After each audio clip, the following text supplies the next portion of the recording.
What's up, and welcome to the Bitcoin Entrepreneurs Show. We are here on another Saturday like we do every single week, and today our topic is banks versus Bitcoin. We're going to be talking about that because I want to put on display here how we're not just dealing with, a cryptocurrency when it comes to Bitcoin, like people say.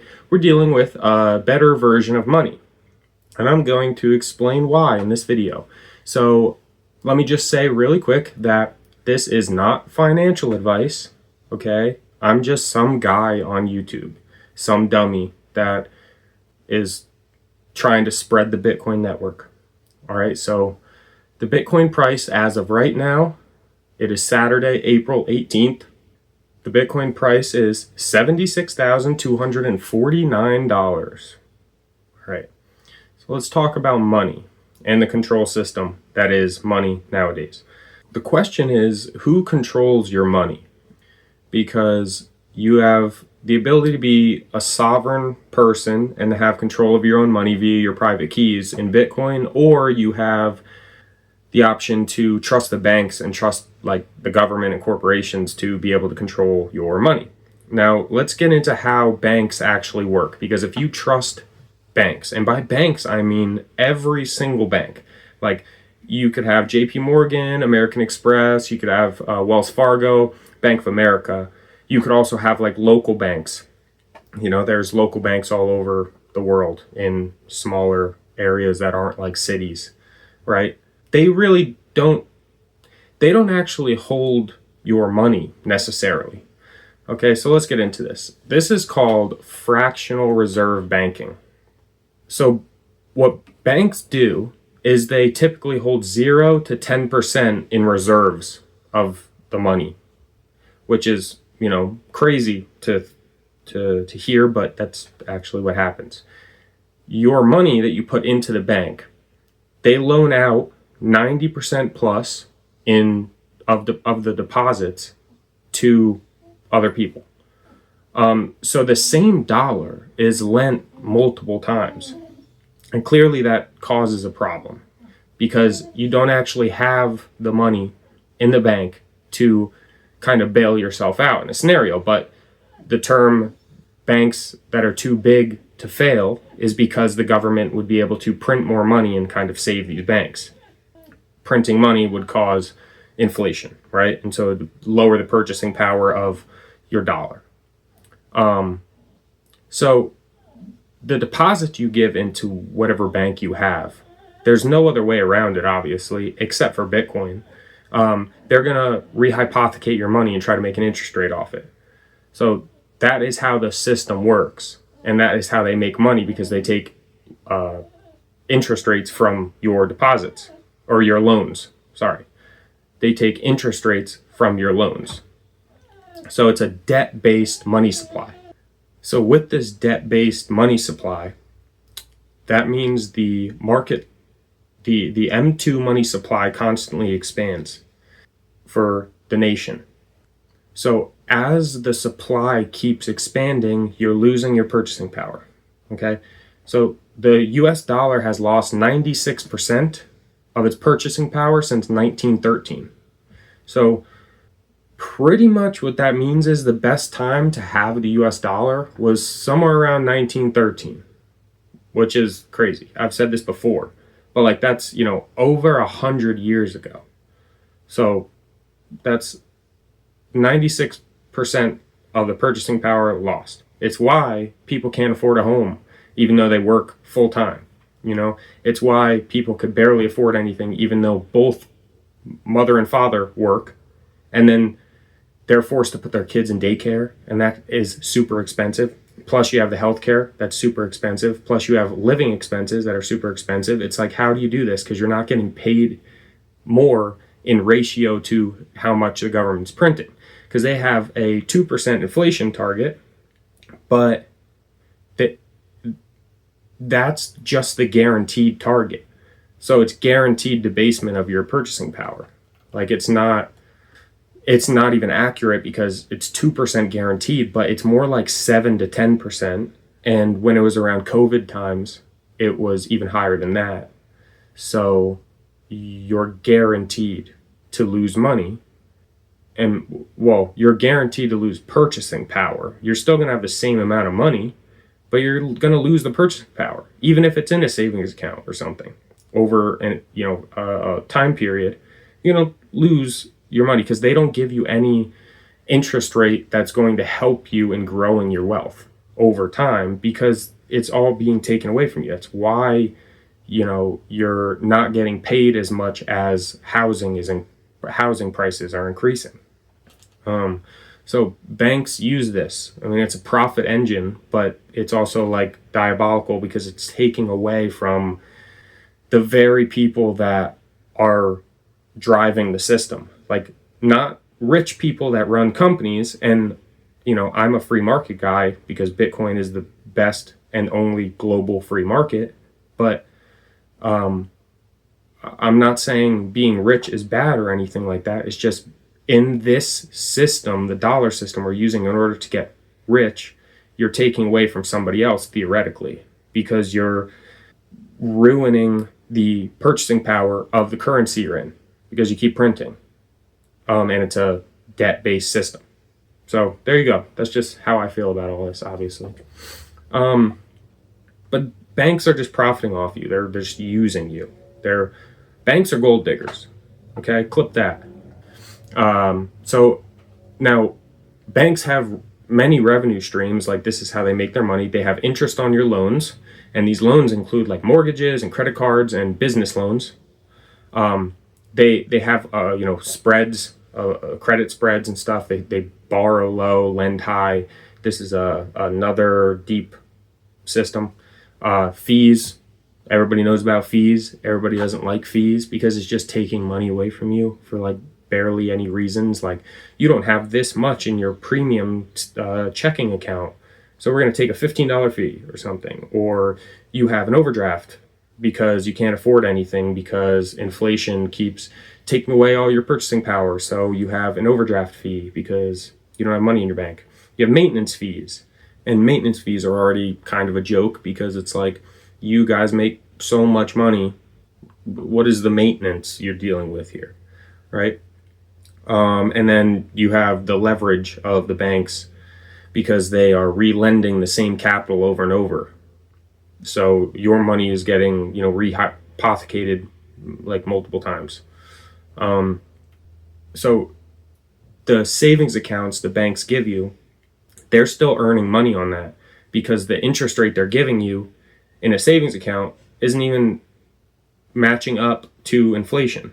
So you're still losing money when you have like a 3.5% APY in your savings account, which it's supposed to be for savings, but you're literally losing money.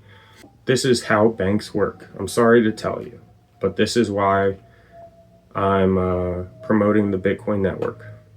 So central banks, Federal Reserve, right? I was watching a video with Jeff Booth. He's the writer of the book, The Price of Tomorrow, and he's also a massive entrepreneur, and he's a Bitcoiner.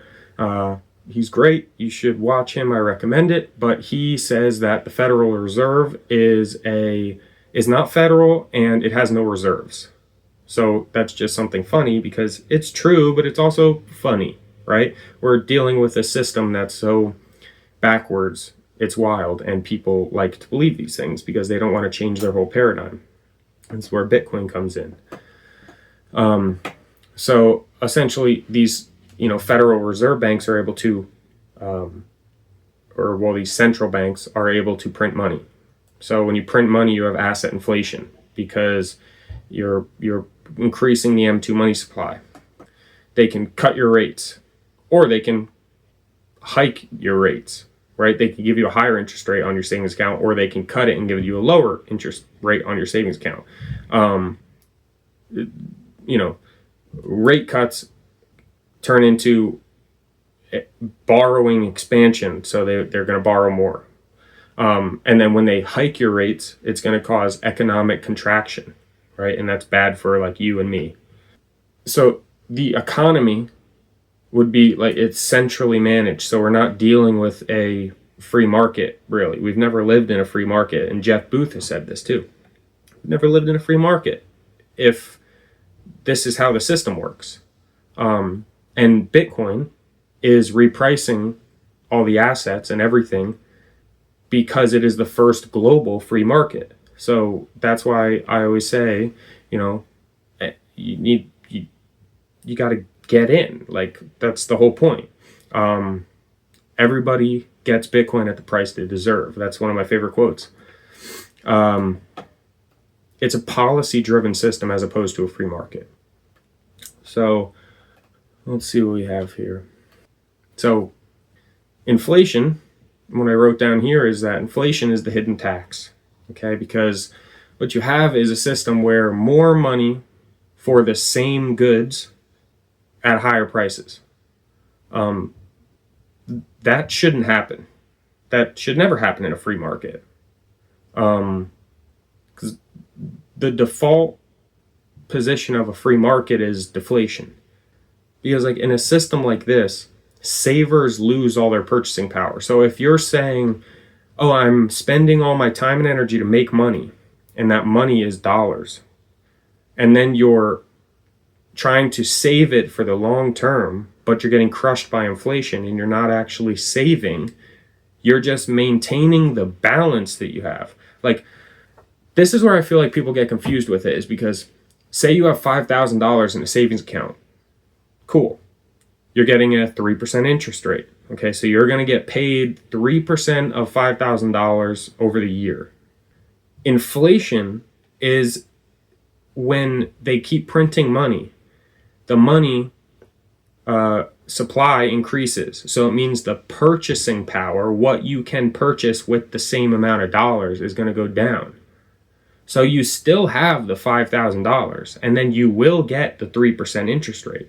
But the rate of inflation beats out your interest rate earnings.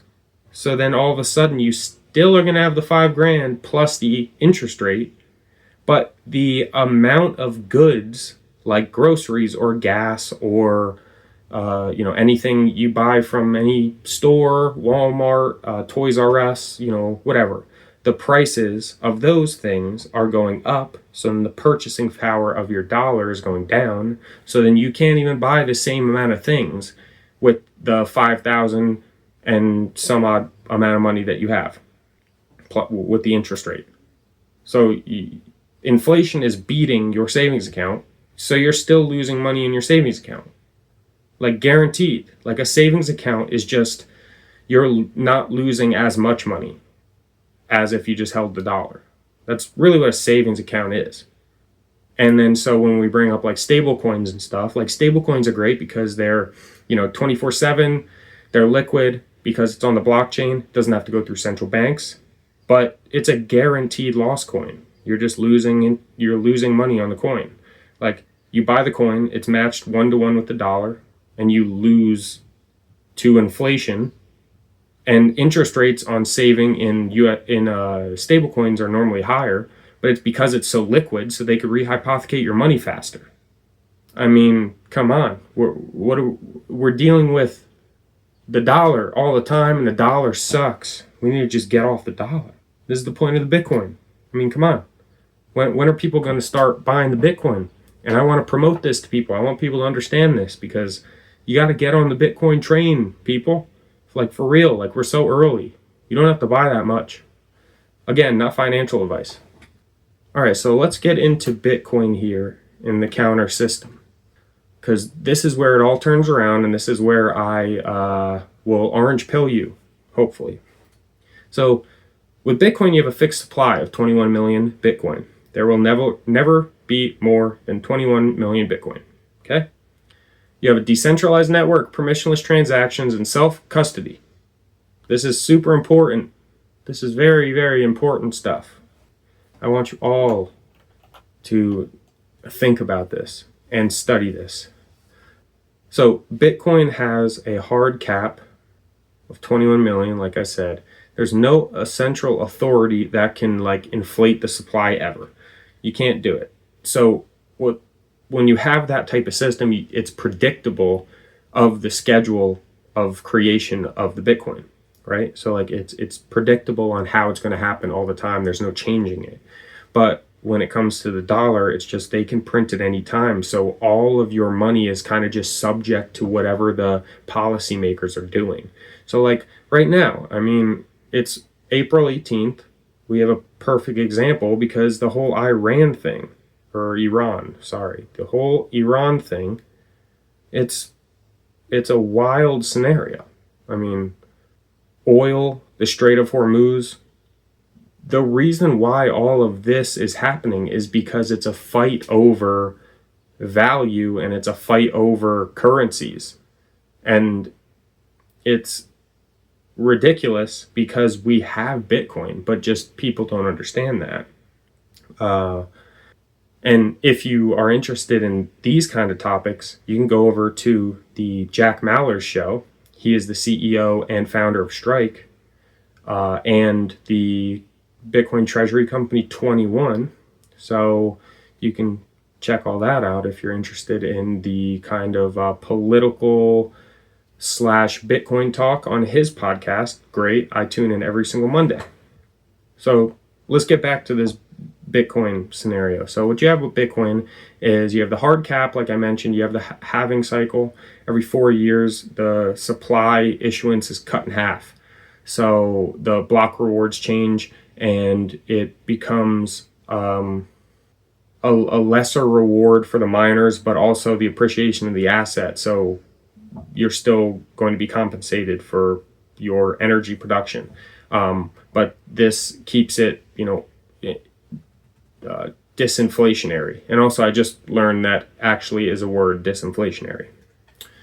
And what it means is you're trending towards zero inflation because the supply is capped. And we haven't reached the cap yet, but it's trending towards zero as we keep creating more Bitcoin. So fiat, meaning dollars, has an infinite supply, and Bitcoin is absolute scarcity. So if you just know those things, then you can tell if you have any basic economics information, and possibly just from this video, if I worded it good, which I'm not great at, but then you can understand how this works. So the real world anchor within the Bitcoin network, which was my was 2 videos ago, I believe, was proof of work. So proof of work takes the real life energy that we as human beings create in terms of electricity, we turn it into computation, and it also secures the network, the Bitcoin network. It takes real world energy and real world time and real world work and turns it into value via Bitcoin through the proof of work process, because it ties energy, real world physics to the digital world. And it also securitizes the network. And miners and nodes protect the network. So it's secured by physics, it's not trust, and it's energy backed. It's a monetary system backed by energy, as long as it stays decentralized and secure. Transactions cannot be reversed. It's permanent.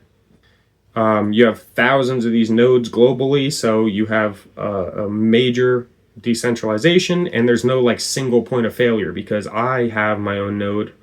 I can protect the network through my node.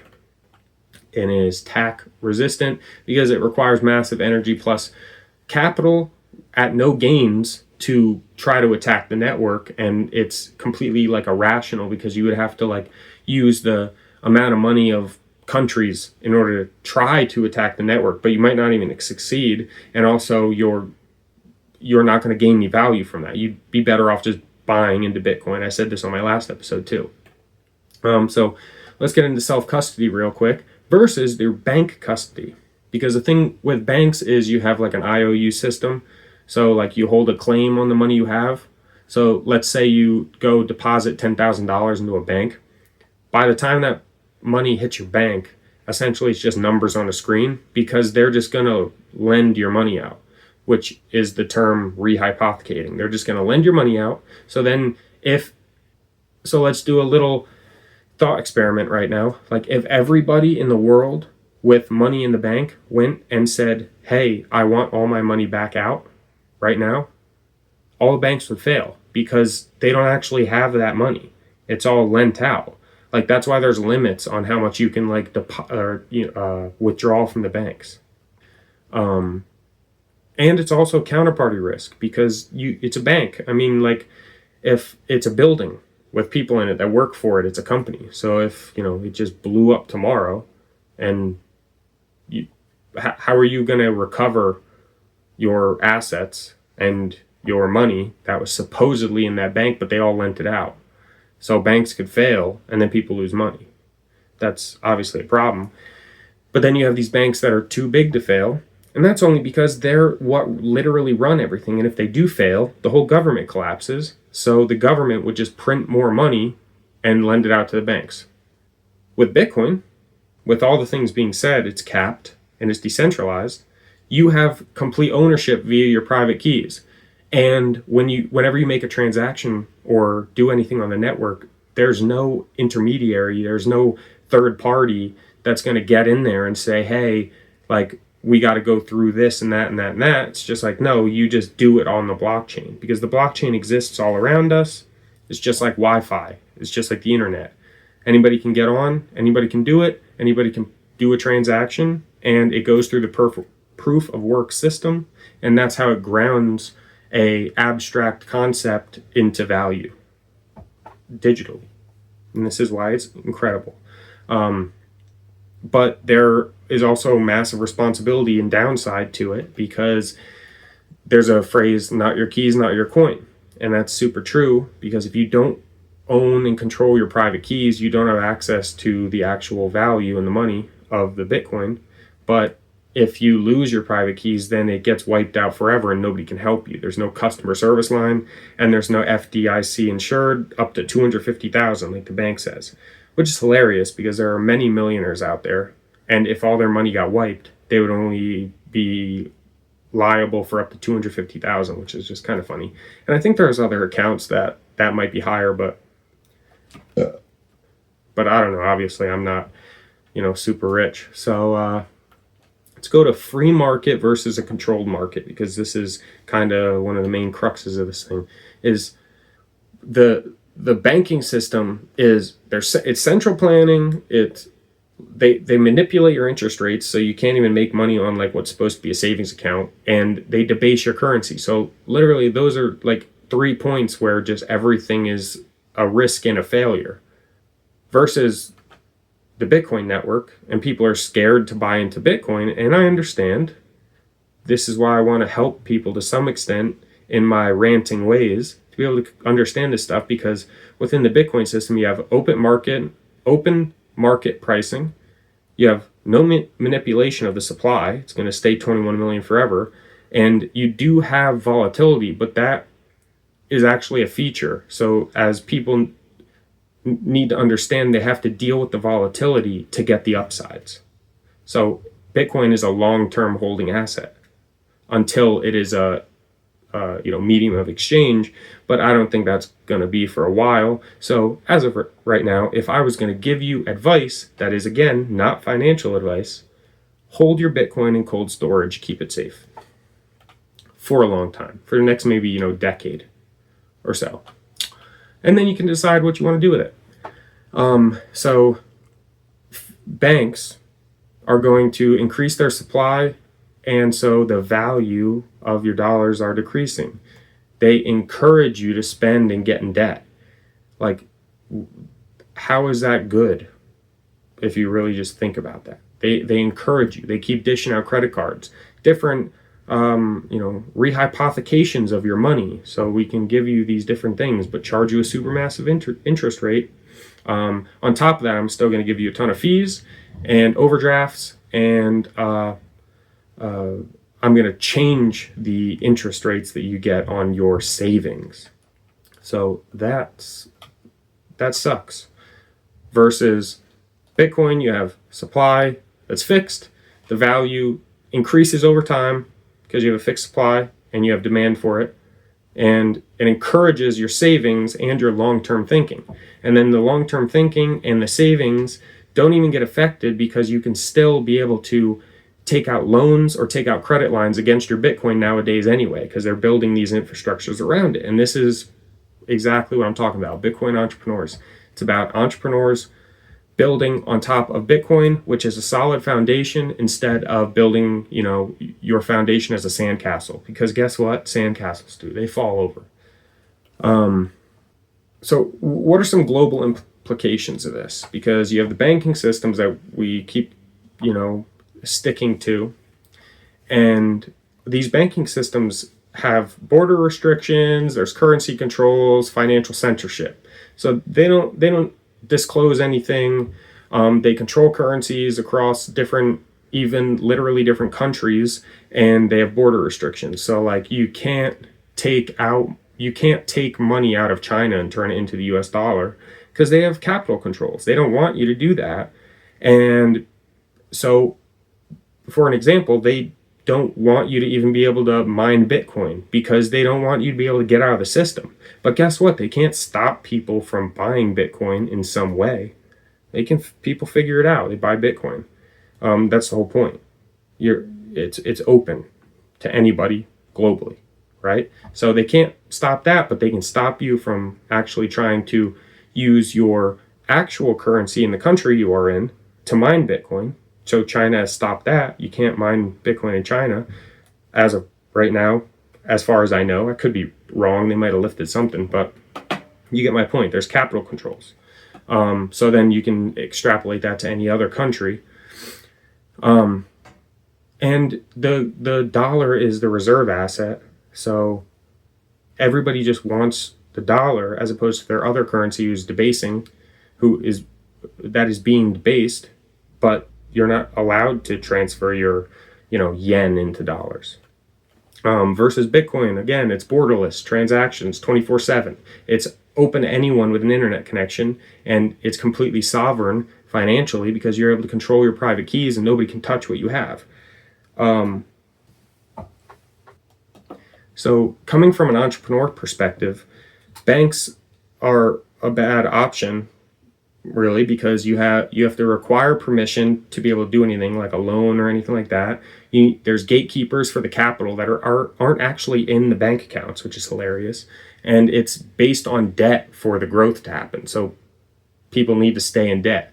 If everybody paid off their credit cards today, the banks would be screwed, right? Bitcoin is self-sovereign capital, no approval, and it's global. There you go, win, right? So you just got to understand here that we're in an early phase. We're at $76,000 in Bitcoin. We've gone up to $125,000 in Bitcoin, but we're so early. It's absurd, right? You can get in early and you can get in now.